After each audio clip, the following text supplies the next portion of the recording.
High, আমি রূপম। আজকের এই ভিডিওতে আমরা আপকামিং 3টে কাজের মধ্যে 2টো টিজার এবং একটা পোস্টার নিয়ে কথা বলবো। তো চলো আজকের ভিডিও শুরু করা যাক। তা প্রথম যে পোস্টারটা নিয়ে আমরা কথা বলবো সেটার নাম হচ্ছে জানানায়াগান।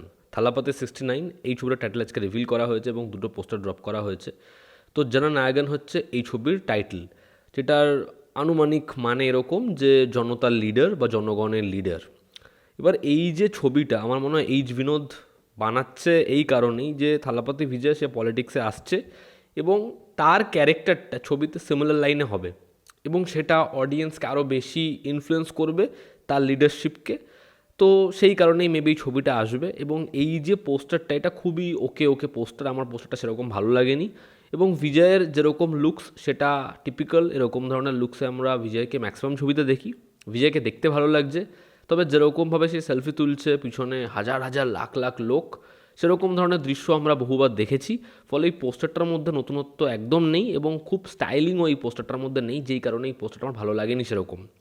এবং টাইটেল যেটা, সেটার সাথে ছবির কন্টেন্ট কতটা জাস্টিফাই করতে পারে এবং যদি এটা পলিটিক্যাল ছবি হয় তাহলে ছবির স্টেটমেন্ট কী হয়, ছবির গল্প কীরকম হবে সেটা দেখার পরবর্তী সময় টিজার আসলে যদি আমাদের এক্সাইটমেন্টটা বিল্ড করতে পারে এই ছবিটা দেখার। 69 বিজয়ের এই ছবিটা হয় কেমন, এই ছবিটা নিয়ে অনেক আশা করছি ছবিটা ভালো কিছুই হবে। এরপর আমরা কথা বলবো লুসিফার 2 এর টিজার নিয়ে, যেটা আজকে ড্রপ করা হয়েছে। এই টিজারটা আমার হেভি লেগেছে।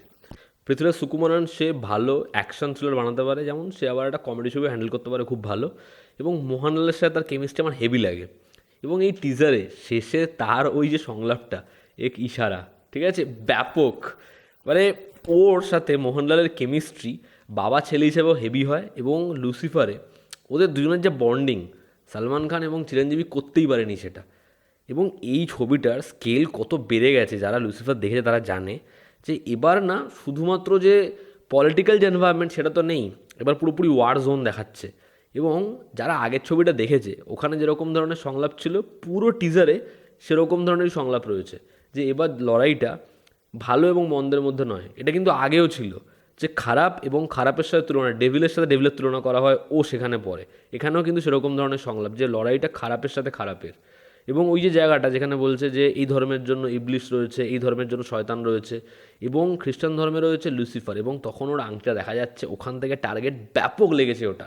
এবং শেষের যে পোর্শনটা ওটা তো একটা সিকান্দারের মতো সবাই যাচ্ছে এবং ও শর্টগান নিয়ে দাঁড়িয়ে রয়েছে, বন্দুক লোড হচ্ছে, ব্লাস্ট হচ্ছে, যেরকমভাবে ওপর থেকে পৃথ্বীরাজ সুকুমার নামছে ফাস্ট কাটে, যেরকমভাবে মেট্রো নামে চপ করা, ব্যাপক ব্যাকগ্রাউন্ড স্কোরটা আপলিফটেড হচ্ছে। আর মোহনলালকে যা লাগছে, যেরকম ওর অ্যাটিটিউড দারুণ, এবং এই ক্যারেক্টারটা না জাস্ট ফ্যাবো।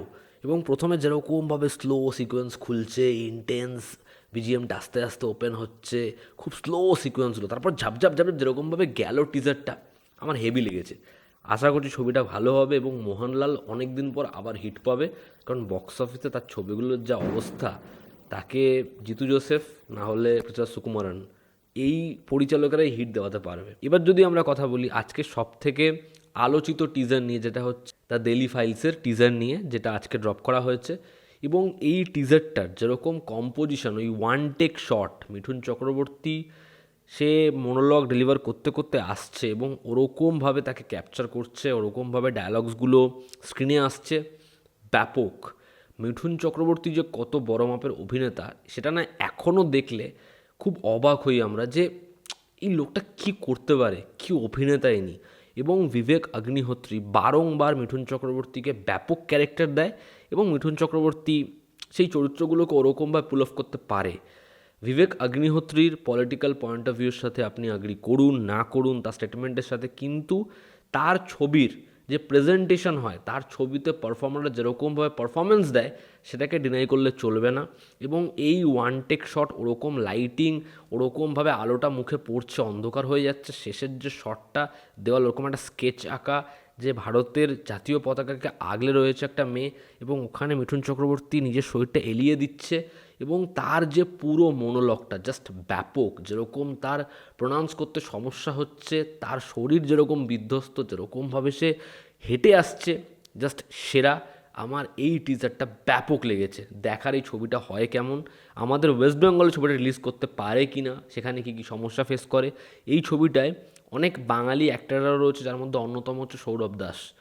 তো দেখার ছবিটা হয় কেমন। আমি ডেফিনেটলি ছবিটা দেখব। ছবিটা 15ই আগস্টের সময় আসবে ইন্ডিপেন্ডেন্স উইকেন্ডে। এই ছবিটা ক্ল্যাশের সম্মুখীন হবে ওয়ার টু এর সাথে। ওয়ার টু অনেক বড় ছবি। ওয়ার টু এর জন্য অডিয়েন্স মারাত্মকভাবে এক্সাইটেড থাকবে। ওয়ার টু ব্যাপক ব্যাপক ব্যবসা করবে। কিন্তু দিল্লি ফাইলসকে কিন্তু ছোট ভাবলে চলবে না। তার কারণ কাশ্মীর ফাইলস যখন এসেছিল সেই ছবিটা বক্স অফিসে কী করেছিল আমরা প্রত্যেকে জানি। এই ছিল আজকের ভিডিও। ভালো লেগে থাকলে লাইক করবেন, শেয়ার করবেন, সাবস্ক্রাইব করবেন। আবার দেখা হচ্ছে, জনতা আমাদের পাশে আছে। Take care.